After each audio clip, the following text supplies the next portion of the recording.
have you not been knighted yet? Have you been forgotten? Well, so funnily enough, I did look in the postbox this morning and no knighthood.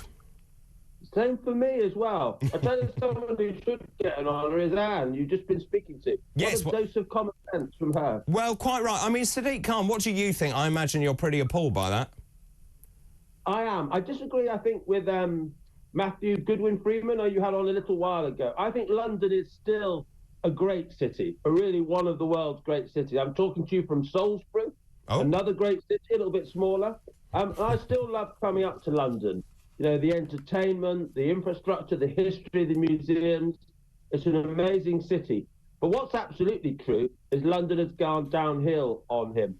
It's, just last week I heard from another friend who had their mobile phone snatched from their hands by a motorcyclist. You've already mentioned knife crime, some of the graffiti, some of the untidiness. It's definitely a city going in the wrong direction under him.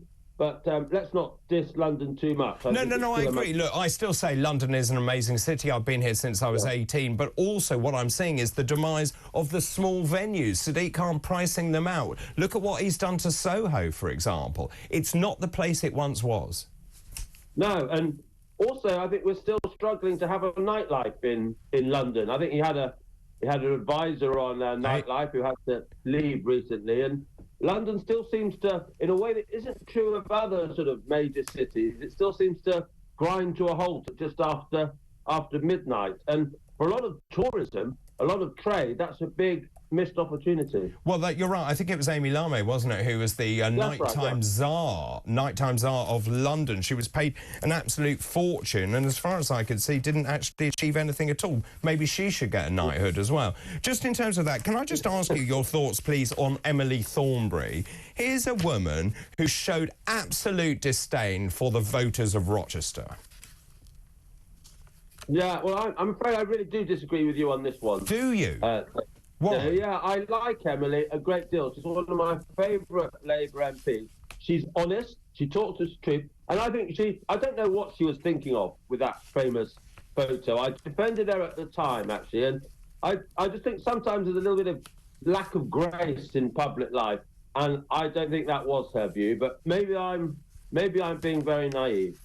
Well, she called Donald Trump, the new incoming American president, a racist, sexist predator. That's not language befitting of someone who holds high office. No, well, if we use those criteria not to honour anyone, I think half the British establishment at least has been rude about Donald Trump. I love Donald Trump personally. I think he's a breath of fresh air in politics. But my goodness, if everyone who had said something mean about Donald Trump was excluded from the honour system, we'd probably have the system that Anne wanted, your caller Anne wanted, and no one would be honoured.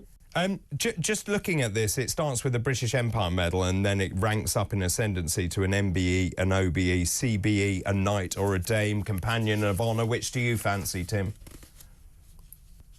Oh, definitely Companion of Honour.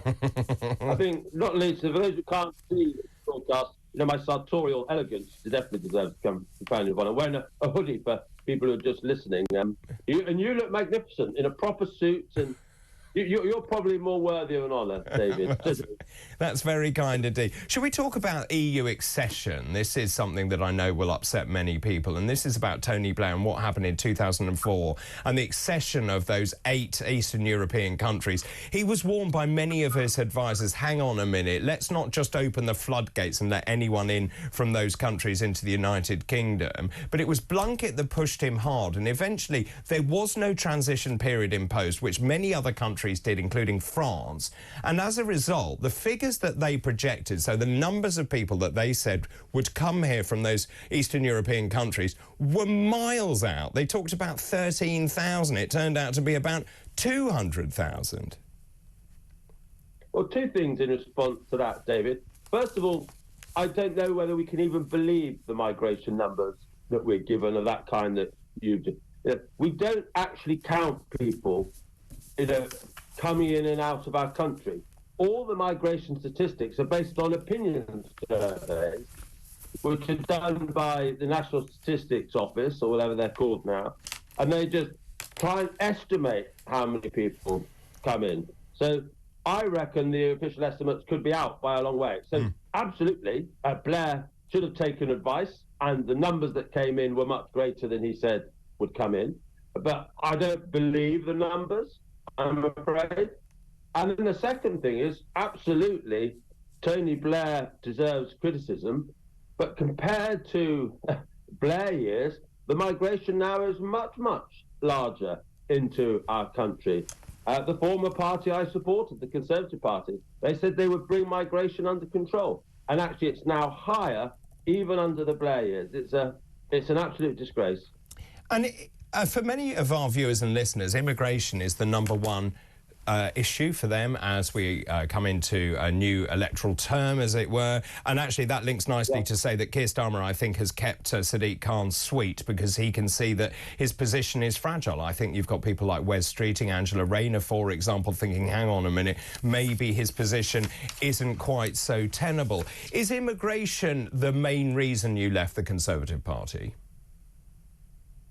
It's certainly the breach of promise, I think. Immigration was the area where the breach of promise was greatest. But how long on programmes like this, David, did we discuss the Rwanda scheme? The Rwanda scheme was about stopping illegal crossings across the channel, and I think it was probably not going to work. But putting that to one side, what was happening all the time that illegal migration was being discussed, the government was letting legal migration rise to nearly 900,000 in one particular year. And they could have controlled that with a stroke of the pen. And I left the Conservative Party for a combination of reasons. But that deceit, that fundamental deceit that they were saying one thing, they got Brexit delivered on the promise of controlling immigration, they won elections on the promise of controlling immigration, but they let it spin out of control. And it's changed our country in fundamental ways. It's put pressure on house prices and public services.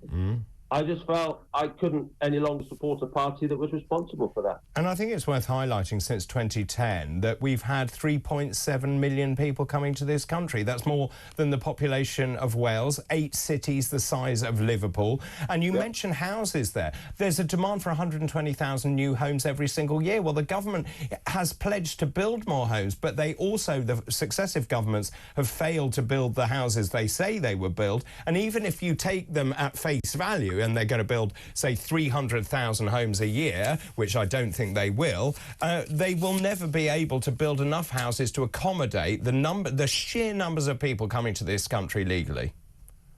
Absolutely. And I think we do need more houses because we've got an ageing population. People don't get married like they used to. Family formation is different. So we need new houses. So I would support house building, but only when we get immigration under control. What is the point in building, so many extra houses when we don't control our borders? And it's both of the main parties are guilty of exactly the same. And the British, that number you just quoted, David, 3.7 million people, more people than Wales. The British people never, ever, ever gave their consent to that. In fact, they asked for the opposite. Politicians promised the opposite. And if you're looking for a way of people losing faith in democracy and politics, it's policies like that. So we have a Labour government which is intent on having bloated government, more civil service. This is a traditional trope of the Labour Party. But also we're seeing the rise of the public sector here. We're seeing the decimation of the SME. We've seen the attack on the farmers. We've seen the attack on the WASPy women, for example. Yep. Now, in terms of the public sector, there's another big story, and I want your comment on it. Public sector workers are 3 times more likely to take mental health sick days than those in the private sector. Are you surprised? I'm not, I'm afraid. And just joining the two things that you've been talking about together, Labour are obsessed with diversity, but it's a very narrow definition of diversity. They're worried about your skin colour, your gender, your sexuality. But what we know about this government is, in terms of diversity, like running a business, or having private sector experience, people I know business people, I've run a small business myself briefly, you worry at the end of the month about meeting the payroll. You know, things like that keep you awake at night. It forces you to innovate. It forces you to work that extra in a few hours, because if you're responsible for paying someone at the end of the month and you're worried you can't, you do everything to try and change that. There's no one really at the top of this government who's had that sort of pressure.